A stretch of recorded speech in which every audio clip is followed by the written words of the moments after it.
નમસ્કાર. આજે આપણે વાત કરીશું અફઘાનિસ્તાનના એક એવા ઇતિહાસ વિશે જે કદાચ આપણે ક્યારેય સાંભળ્યો નથી. અત્યારે આપણે અફઘાનિસ્તાનને જે રીતે ઓળખીએ છીએ, શું એ હંમેશાથી એવું જ હતું? વેલ, એક તાજેતરનો લેખ તો કંઈક અલગ જ વાત કરે છે. એક એવો દાવો જે આપણી અત્યાર સુધીની બધી માન્યતાઓને પડકારી શકે છે. તો ચાલો, આ આખી વાતને જરા ઊંડાણમાં સમજીએ. જરા વિચારો, અફઘાનિસ્તાન પણ એક બૌદ્ધ રાષ્ટ્ર? આ સાંભળીને જ નવાઈ લાગે નહીં? એક એવું અફઘાનિસ્તાન જ્યાં ચારેકોર બુદ્ધના ઉપદેશો ગૂંજતા હોય. આ કોઈ કાલ્પનિક વાર્તા નથી હો. આ એક એવો ઇતિહાસ છે જે ક્યાંક ખોવાઈ ગયો છે, અને એ આપણી આખી સમજને બદલી નાખવાની તાકાત રાખે છે. આખી વાતની શરૂઆત થાય છે ખુદ અફઘાન શબ્દથી.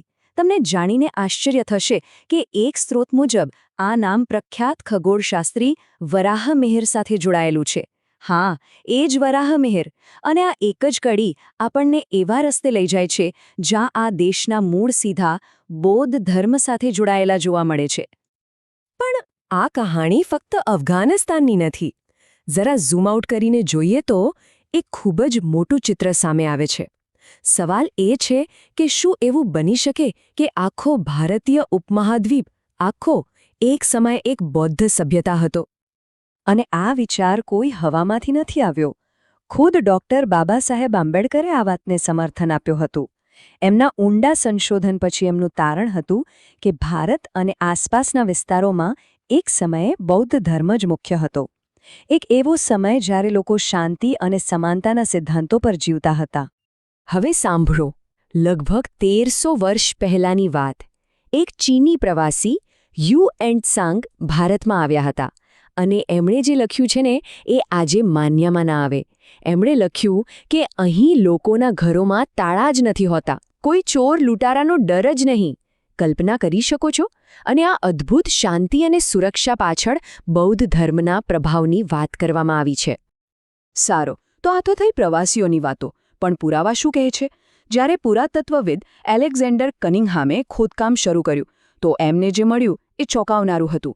એમણે કહ્યું કે તમે ગમે ત્યાં ખોદો, કાં તો અશોકનો શિલાલેખ મળશે અથવા તો બુદ્ધની પ્રતિમા, જાણે કે જમીન પોતે જ પોતાના બૌદ્ધ ભૂતકાળની સાક્ષી પૂરી રહી હતી. તો ચાલો હવે સીધા પુરાવા પર જ નજર કરીએ.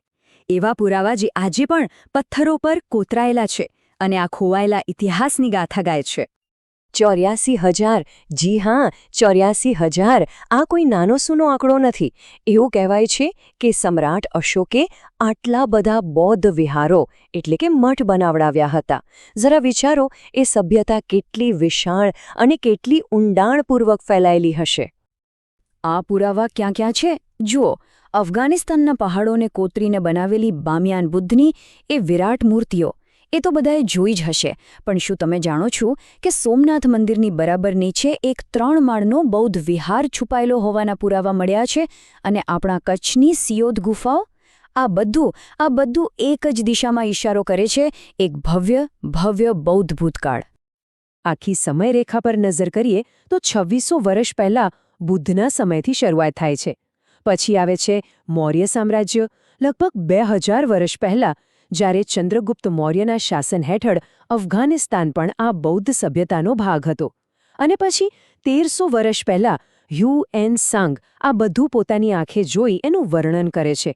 આ બધી કડીઓ એકબીજા સાથે એવી રીતે જોડાયેલી છે કે એક આખી ઐતિહાસિક ગાથા આપણી સામે આવે છે. પણ ઇતિહાસ તો વીતી ગયો. એની વાતો અત્યારે શા માટે? કારણ કે ઇતિહાસના પડઘા ક્યારેય શાંત નથી થતા. એ વર્તમાનમાં પણ ગૂંજતા હોય છે. તો સવાલ એ છે કે આ જે ખોવાઈ ગયો વારસો છે, એ આજે આપણી સંસ્કૃતિ અને આપણા મૂળ સાથે કેવી રીતે જોડાયેલો છે? એક રસપ્રદ વાત કહું, મૂર્તિપૂજા. એની શરૂઆત ક્યાંથી થઈ હશે? વેલ, વિદ્વાન દયાનંદ સરસ્વતીએ પોતાના પુસ્તક સત્યાર્થ પ્રકાશમાં લખ્યું છે કે મૂર્તિપૂજાના મૂળ પ્રણેતા બૌદ્ધો હતા. એમણે જ બુદ્ધની યાદમાં મૂર્તિઓ બનાવવાનું શરૂ કર્યું, અને પછી ધીમે ધીમે આ પ્રથા બીજા ધર્મોએ પણ અપનાવી. છે ને આશ્ચર્યજનક? અને આ વાત ફક્ત પૂજા પદ્ધતિ પૂરતી નથી, એ આપણા મૂળ સુધી જાય છે. જાણીતા લેખિકા તસ્લીમા નસરીને તો ત્યાં સુધી કહ્યું છે કે આપણા બધાના પૂર્વજો બૌદ્ધ હતા.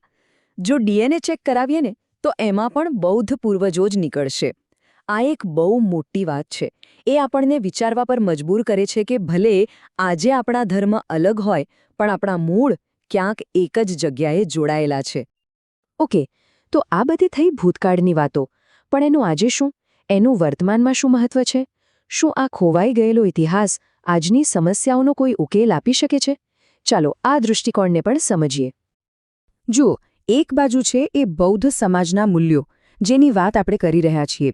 બધા માટે સમાનતા, અહિંસા, સ્ત્રી-પુરુષ સમાનતા, કોઈ જાતિ ભેદ નહીં.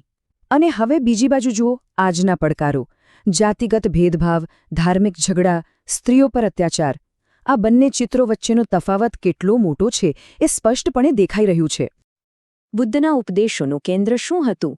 એ જ કે કોઈ જન્મથી ઊંચ નીચ નથી હોતું. સ્ત્રી અને પુરુષ બંને સમાન છે. એમણે તો હજારો સ્ત્રીઓને સંઘમાં સામેલ કરી હતી એ જમાનામાં, અને અંગુલીમાલ જેવા ખૂંખાર ડાકુને પણ પ્રેમ અને કરુણાથી સુધારી દીધો. આજ તો હતી સમાનતાની અસલી તાકાત. તો સવાલ એ છે કે આજે આટલી બધી અસમાનતા કેમ છે? આ લેખ દલીલ કરે છે કે આપણે આપણા પૂર્વજો તરફથી મળેલો એ સમાનતાનો વારસો જ ભૂલી ગયા છીએ.